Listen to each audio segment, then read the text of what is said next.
Hello and welcome to Talkplomacy, our second episode on the Russia and Ukraine conflict. My name is Osama, and today we are delighted to welcome Dr. Domitilla Sagramoso, a Russian and Caucasus analyst and senior lecturer from the Department of War Studies at King's College London. And I'm also proud to say that she is my former tutor in conflict and security. Very warm welcome to you, Domitilla, and thank you for joining us despite your hectic schedule. Thank you very much, Osama. It's a real pleasure to see you again and to participate in your program. Thank you. So I think we can begin by having yourself a general introduction, your research area, your position at King's College London, and I know you published a book. We'll go on to that. And will we expect another book coming from you? Yes, my career has been involved in sort of looking at Russian foreign policy in one dimension, in particular at Russia's sort of efforts or not to set up a sort of sphere of influence in the former Soviet space. So to what extent has Russia sort of followed a sort of what I call a neo-imperialist agenda? And to what extent Russia was also sort of following what we would call legitimate state interests within the remit of international law. This is a very old debate which started in the sort of early to mid 1990s and has sort of taken sort of center stage in the last year, especially because of the Russian invasion of Ukraine. So I have covered a variety of themes from military affairs, so the Russia's involvement in military conflicts in the former Soviet space, the energy trade as well, to what extent Russia used energy, gas in particular, as an instrument of policy to obtain particular economic or political concessions. There's also an analysis of sort of the institutional structures that, that emerged with the end of the USSR in the former Soviet space. And I analyzed to what extent Russia was trying to sort of recreate a sort of a Soviet Union in a new version through a process of institutional integration in the economic, political, and also in the military field.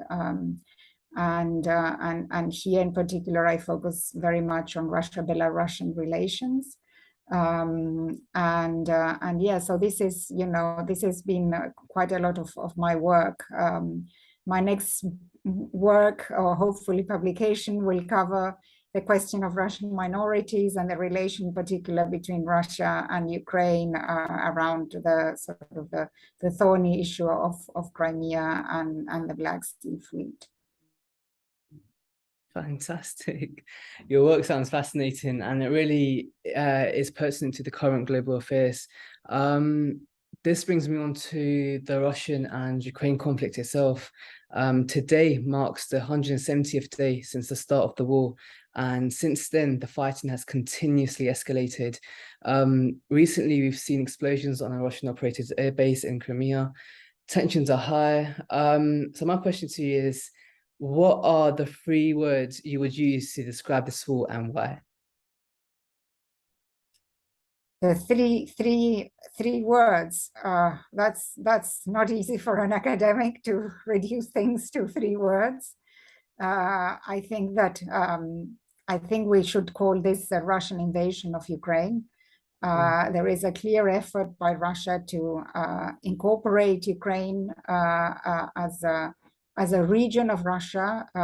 There is a clear, very open narrative which sort of negates Ukraine's statehood in international law, sort of as a sovereign independent state, but also Ukraine as a people that is different and distinct to Russia, to Russians, and Ukrainians sort of not having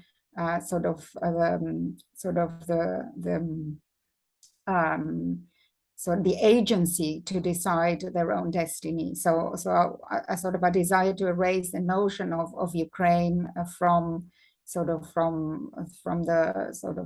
regional picture. And that is particularly worrisome also because it really brings back memories of the Second World War and attempts to sort of eliminate an entire people. So here the effort is really to try to sort of officially to sort of denazify, but we know that this is really sort of a cover-up for attempts to force Ukrainians into sort of submission under Russian military occupation, essentially. Yeah, yeah. Yeah, no, I definitely touched upon history, and it is interesting how history has majority of the answers that we seek today, and your response definitely validates that.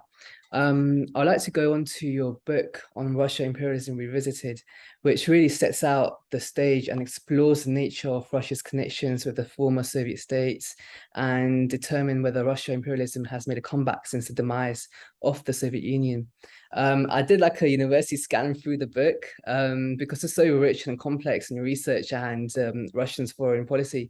And it gave me a strong impression of that imperialism is it's very much integrated and ingrained in Russia's DNA. So my question to you is, what do you think about this? Is this a way for Vladimir Putin to claim back its Soviet empire? Yes, thank you. Thank you so much, Osama, for your question. I mean, I think it's very interesting. There are a lot of elements that I could bring in, but let me start by saying that, as I note in my book, the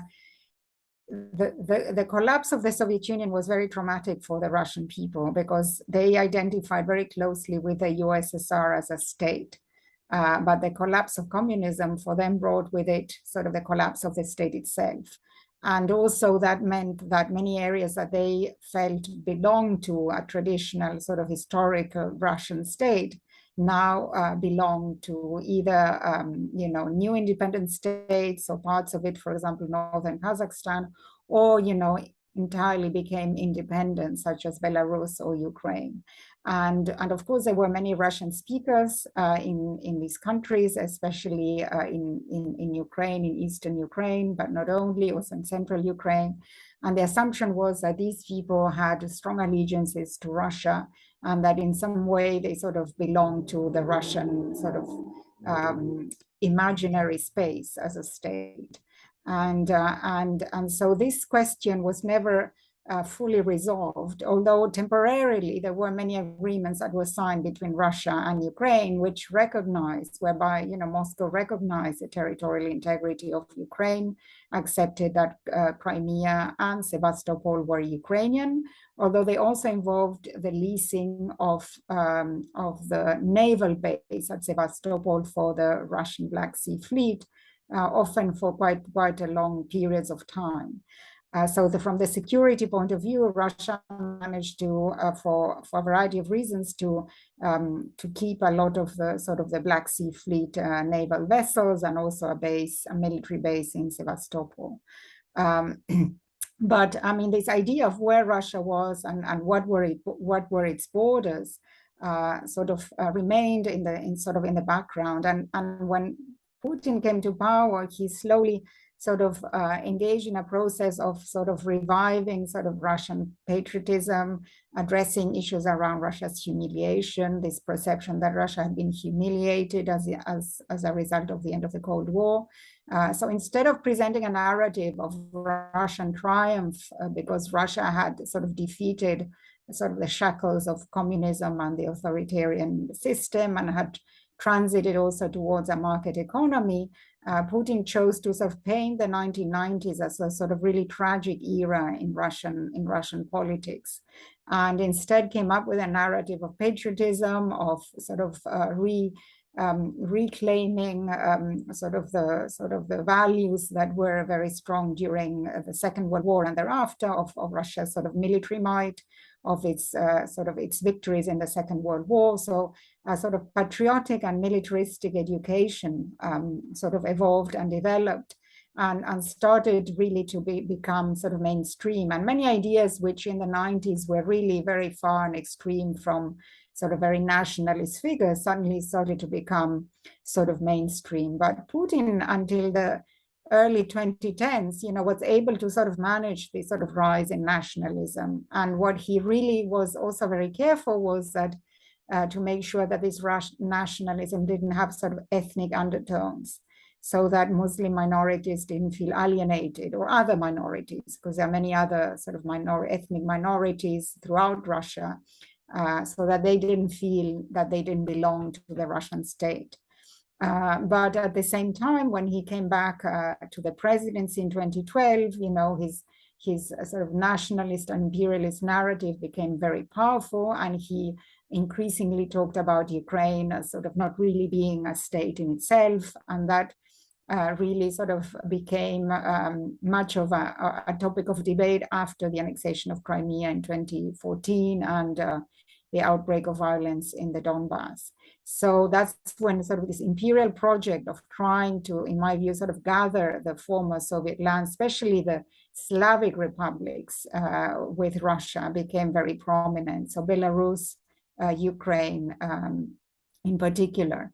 And so I think we can't talk really about a restoration of the USSR, because what Putin really has in mind is really to try to restore the state as it was probably during the imperial period, when these sort of union republics of Belarus and Ukraine didn't exist. They were set up, with when the Soviet Union was set up. But there isn't a sort of a historical analogy, especially if we think of Belarus before that. Ukraine has a much more complex history because, as we know, part of the western parts of Ukraine belong to the Polish-Lithuanian Commonwealth. We also had the Hetmanate and sort of shifting alliances between Russians and also Ottomans. So the historical background around Ukraine is very, very complex. But the Russian narrative that Ukraine sort of, voluntarily joined sort of the Russian Empire in the 17th century has become very much sort of the official line. And here Ukrainian historians would sort of question this line.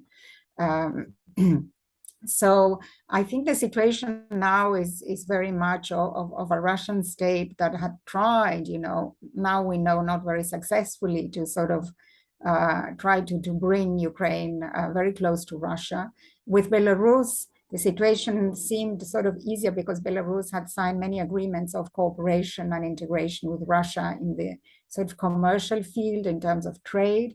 And there was hope that that Belarus would eventually also sort of join a monetary union with Russia, very much on Russian terms. Now, the pressures on Belarus increased after the leadership of Lukashenko had to rely on Russian sort of backing to quell the popular uprisings of the 2020s. So of 2020. So here, sort of the ties are much closer, and Russia is using Belarus as a staging ground also to operate militarily in Ukraine. Right.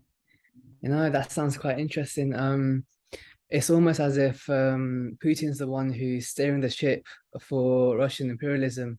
And I recall in 2005 where Vladimir Putin himself said, and I quote, that the breakup of USSR was the, quote, greatest geopolitical catastrophe of the country, unquote. So the intentions are very evident, and like you said, it's all quite getting out of hand.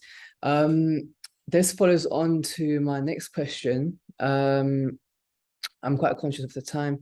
We're moving on to the media. We all know that the media can convey a narrative where, in a subjective manner, in this situation, especially in Western media, Russia has been portrayed as almost a villain, and its war crimes have been emphasized a lot, while Ukraine has been portrayed as in a positive light and as a victim. What do you think of the media coverage of the war? Let me just, if I may, add one point, because I forgot to mention something which I think is quite important. I mean, one of the reasons why Russia was really, the leadership and Putin was so sort of, in a way, obsessed about Ukraine was the decision by Ukraine to sort of join European structures, at least as a sort of as an associate member of the European Union. And that had major sort of geostrategic implications, because Russia was trying to build a sort of a Eurasian economic union, which could eventually become a sort of also a political organization, not unlike the European Union. And Ukraine in that picture really had to figure very prominently.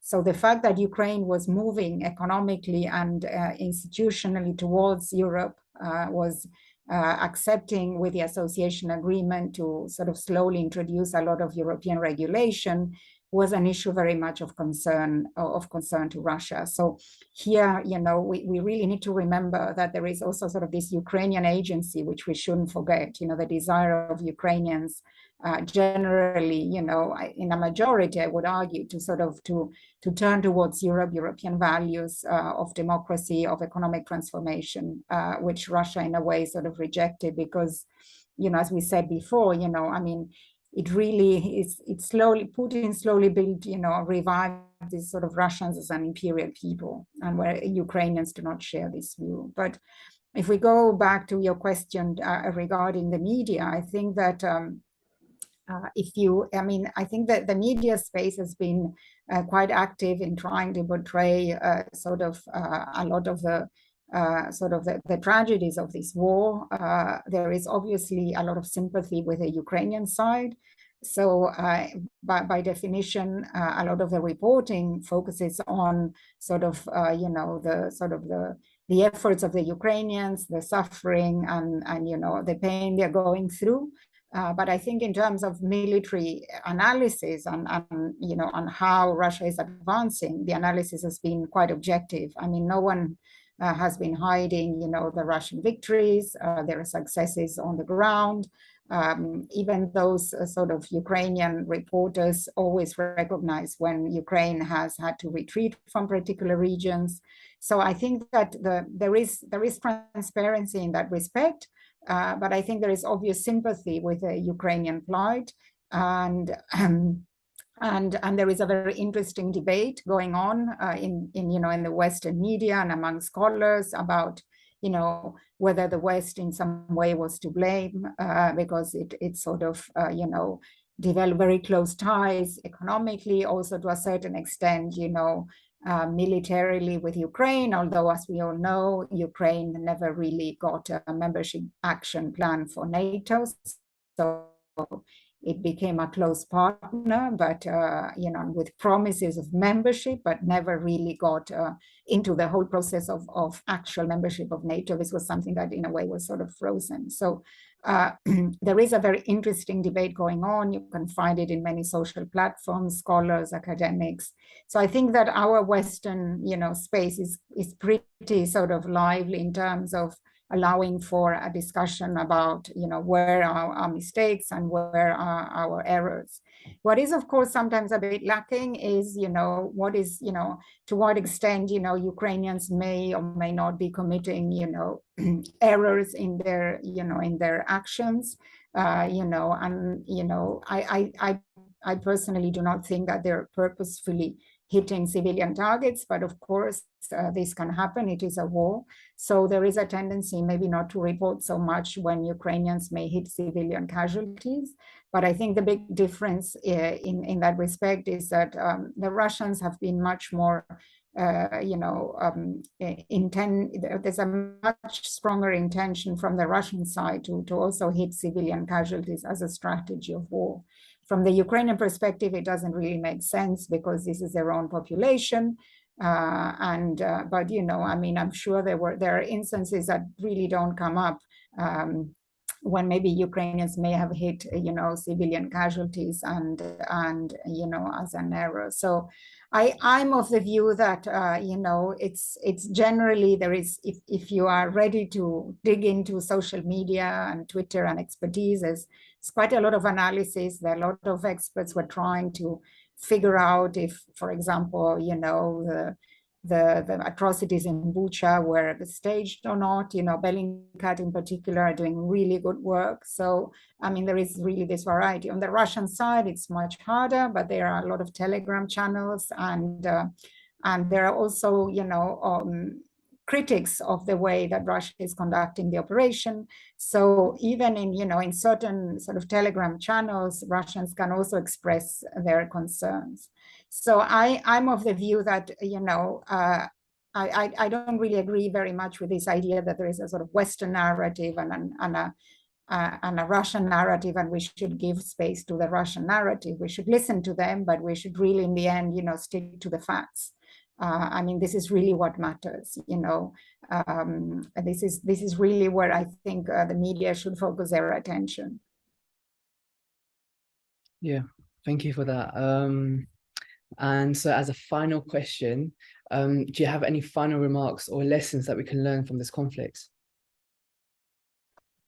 Oh, there are many lessons we can learn. I don't know in what dimension are you thinking in particular, Osama?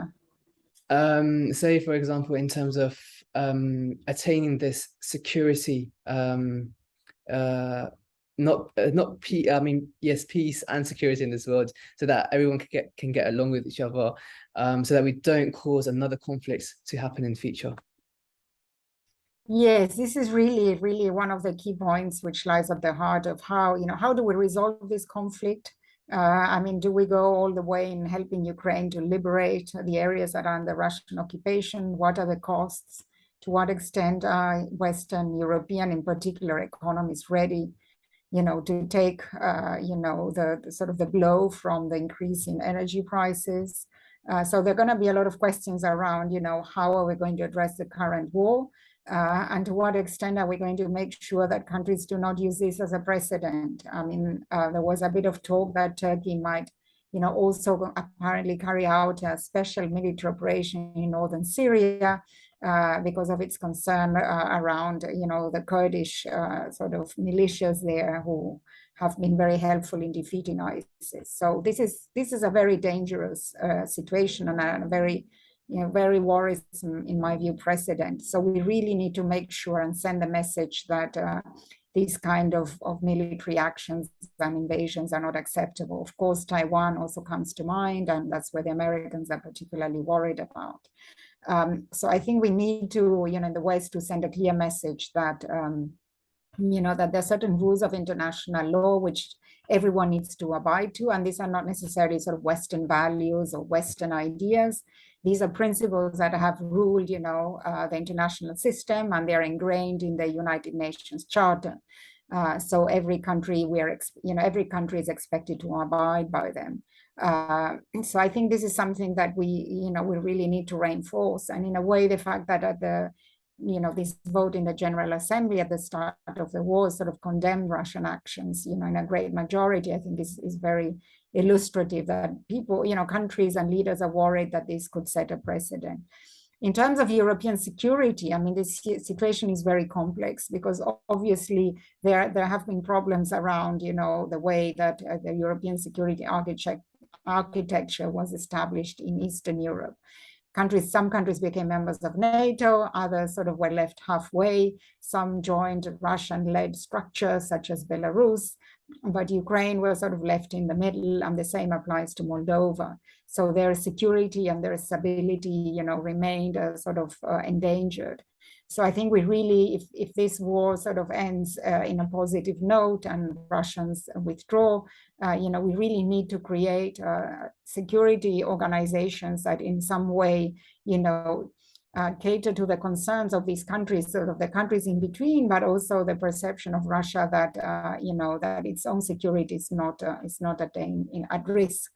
The really sad part of this whole episode is that it was very clear in January when the negotiations were being held between sort of the Western allies and Russia, especially led by the United States in a bilateral format, and also around Russia, NATO, and around the OSCE. There were these three channels that were proposed by the West, and there was a lot of effort, especially, for example, also from the President of France, to find channels of dialogue where issues that were really of concern to Russia and to the West around European security could have been, resolved. And I was very enthusiastic about this idea that finally we could sit down around a table and discuss issues of confidence building, of transparency, of reinforcing all our arms control architecture on conventional nuclear, which really determined the security of the European continent. And the fact that the President Putin didn't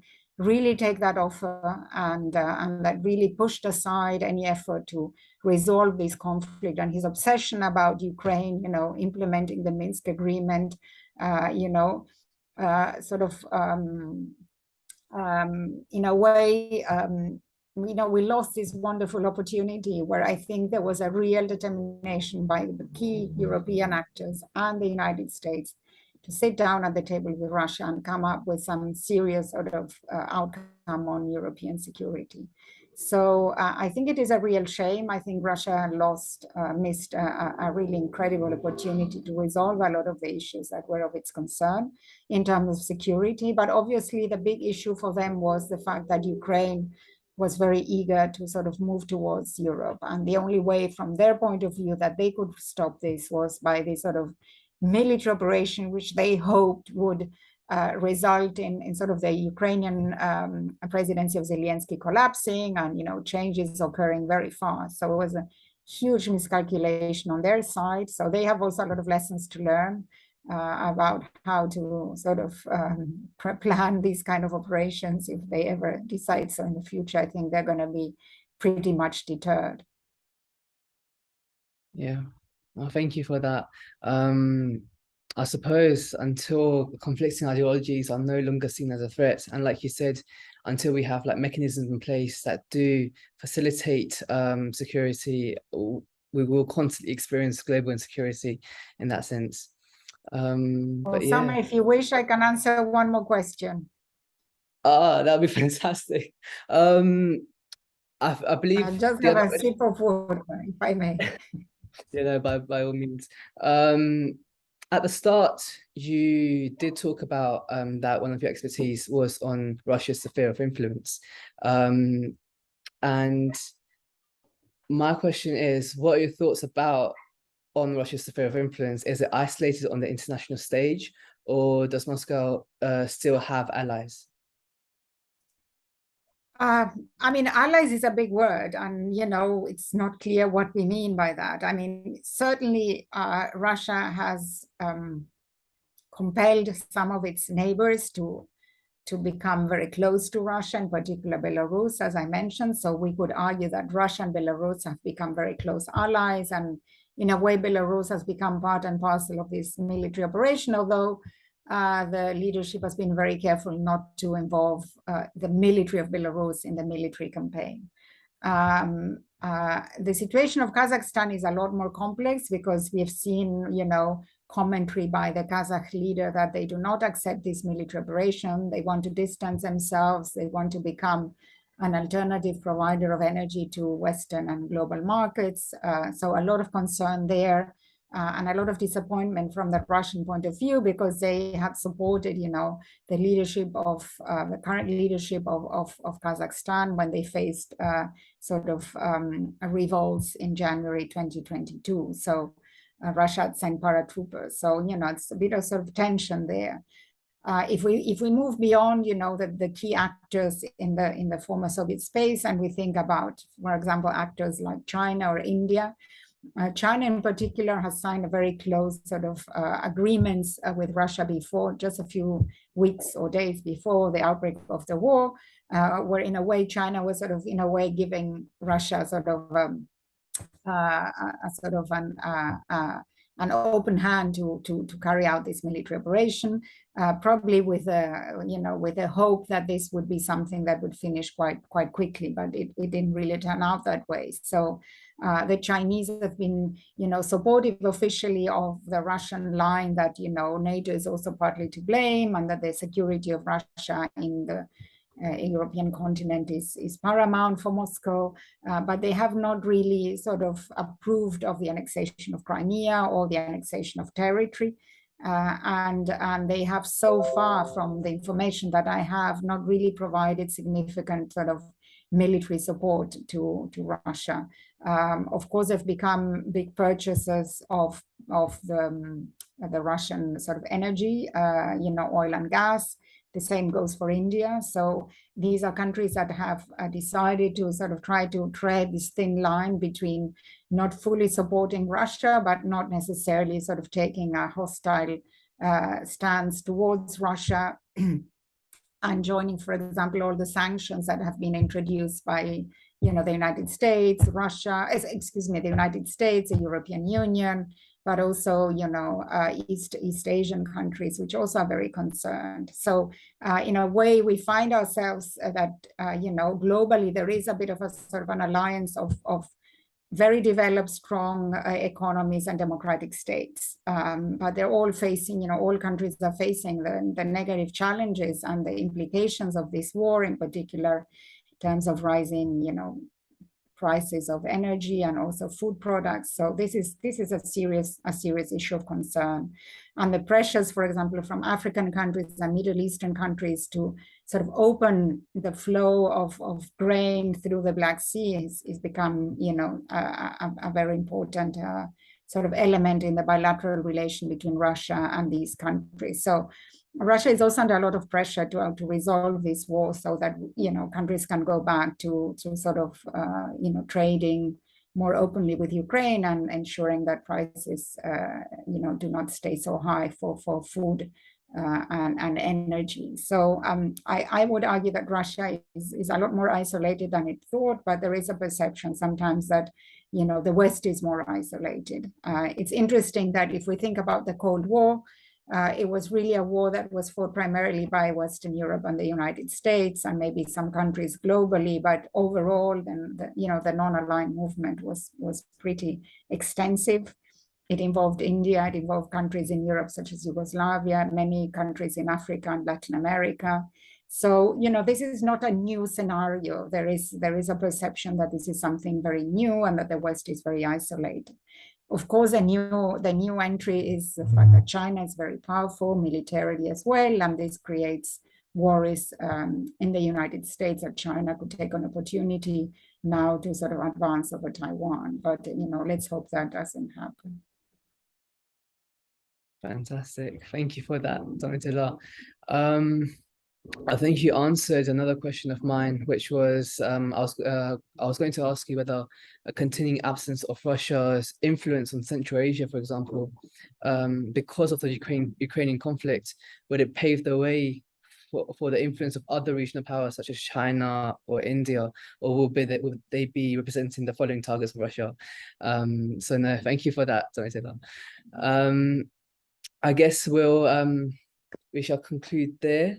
It was an absolute pleasure, Domitilla, to have you speak on Talkplomacy and share your wealth of expertise on the subject matter. It was definitely most informative. And once again, I would like to extend my thanks on the behalf of Youthplomacy. Thank you very much, Osama. It was a real pleasure. And I hope in the future we'll have a chance to speak again. Thank you very much. For sure, 100%.